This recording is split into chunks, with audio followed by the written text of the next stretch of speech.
Back. This evening we have a wonderful. We are going to have a wonderful discussion. Actually, we are going to start with the Premier League because a lot of interesting things have been happening over the weekend, and we are going to dissect what's Yeah. happening because it's quite interesting. Like our earlier Charlie. predictions. Yeah. So we have I have my panelist Samuel Kwe, a Manchester United fan actually. So today, be rest assured, we are going to talk about United as well. Let's get right into it. Manchester United. What's happening? What's happening? What's happening with your club? Manchester United. First of all, thank you for giving me the opportunity to come on the show to talk football with you. You know, we always talk football out of the professional circles in our chats and in our calls. But thank you for inviting me, first of all. Now to the sad case. Manchester United, we are in a rebuilding process. And I think that's what people need to understand. We have been in a rebuilding process for a while now, yes. But I think it's important to know that some key players are injured in our team right now. One. Two, we all know the Sancho problem, as well as I'm sure there are some other problems in the camp that we have not even been made aware of. And then thirdly, the Glazers club ownership situation. So I think those three things fused together are as a club and as a business as a whole. Man U is in a hole. But when we focus on the football side of things, I actually don't think we played that bad. Rasmus Højlund was in the fold, you know, and top striker. He's going to cook for us. He's going to be a top striker. But I think what people need to understand is he will not give us Haaland numbers, even though to me he has Haaland potential because he is playing with Rashford. I like Rashford. I love Rashford. But Rashford is a goal scoring winger. Rashford is not a creative winger for his striker. And I even saw a tweet a couple of days ago that Rashford has played with Rooney, he has played with Zlatan, he has played with Ronaldo, and he still doesn't know that his main priority as a winger is to create for his striker, his number 9. And I think if those renowned names I just mentioned couldn't turn his way of thinking, I mean, Rasmus Højlund is younger than him. So that's definitely not going to be the case. In the game he watched against Brighton, Rashford could have given Højlund a simple tap-in 2 or 3 times throughout the course of the game. Even the goal Højlund scored, that was disallowed. I personally think that ball from Rashford across the box should have come earlier. He waited to... Rashford tries to dribble till the absolute last second where he has to pass. But then again, there are pros and cons of having a creative winger for a number 9. That is why I always pick the likes of Rashford over sort of the likes of Grealish, because I feel like they are different wingers. Grealish will provide for Haaland, but Grealish doesn't produce near enough numbers for me. So it's a big dilemma to try and find that balance of Rashford still getting his numbers, but still looking to feed his number 9. The right winger situation, won't talk about that situation, but because I don't know what's obviously Anthony had to take time off. Mason Greenwood's issues as well has caused him to go to Getafe. But we started the formation. I thought Bruno was going to be the right winger, which I still don't like, but I have no problem because he's good. But in the end, analyzing what was on the field of play, McTominay was our right winger. So unfortunately, what seems to be cooking is I know Ten Hag will play Mason Mount as our starting right winger, which I don't like at all. But I know when Mason Mount is fit, that's the position that will be waiting for him. So we'll see. I think from that angle, as a right-footed player putting balls in, maybe Højlund might be able to get on the end of those balls. But that's all I have to say for Manchester United concerning a heavy defeat to Brighton. But kudos to Brighton. Brighton plays like a top team. Even like, I don't care if they are in Europa, they are a seasoned top team that plays good football. So it was always going to be difficult. for us, but it's all right. Okay, so you raised three key issues. The first one was injuries, which of course injuries happen to every club, so I Mm-hmm. understand. Then Sancho's situation. Now I want us to talk about Sancho because a lot of people, a lot of I've been involved in a lot of discussions about Sancho and everything, and um, there are two schools of thought here. As a manager, why would you throw your player under the bus like that? Mm-hmm. Aren't you supposed to protect the player? Or are you supposed to throw him under the bus? And the second school of thought is, as a player, when your manager says something like this, we know we are in the age of social media, but should you immediately come in, let me say, discredit or rebuff what all that your manager has said to the media? What do you think about this Sancho issue? Yeah, so Jadon Sancho. Okay. I don't think it's necessarily throwing the manager throwing him under the bus. He was asked a simple question: why Jadon Sancho didn't make it into the squad for the game? And as a coach, he's entitled to give his answer, and he's the coach. He didn't feel like you come to training every day, and he didn't feel like your level was good enough for you to be picked for that game.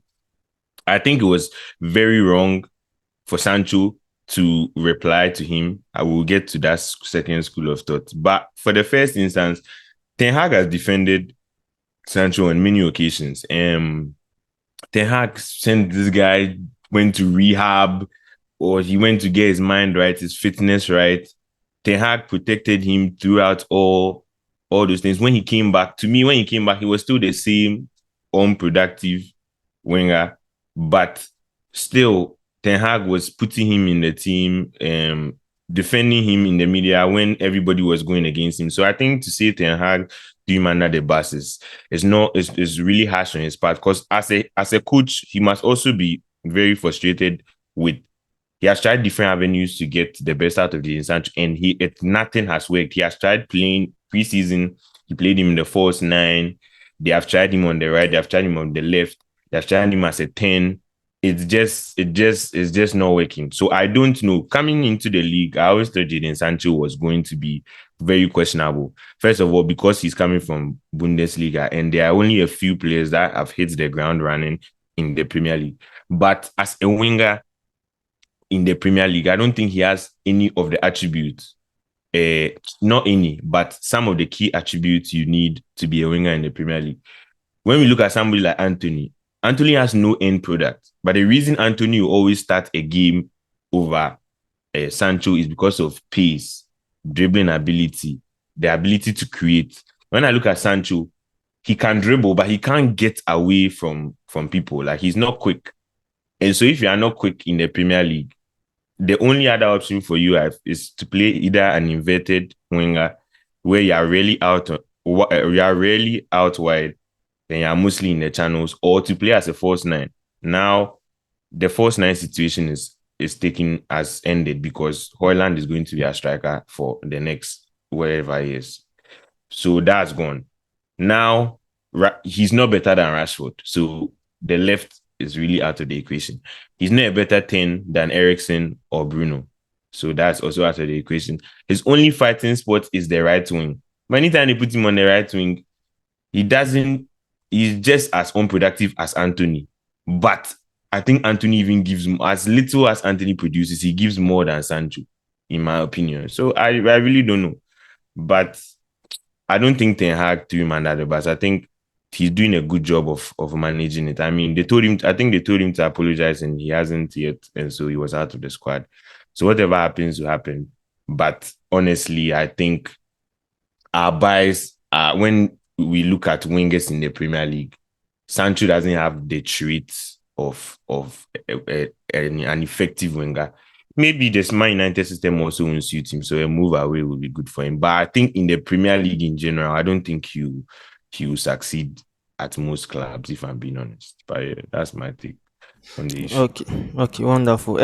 But I was also having a discussion with somebody, and the person pointed something out to me, and I found it quite surprising that during preseason Sancho was played, let me say, as a striker, like the false nine role, False nine, yeah. and he was doing really well. So could it be that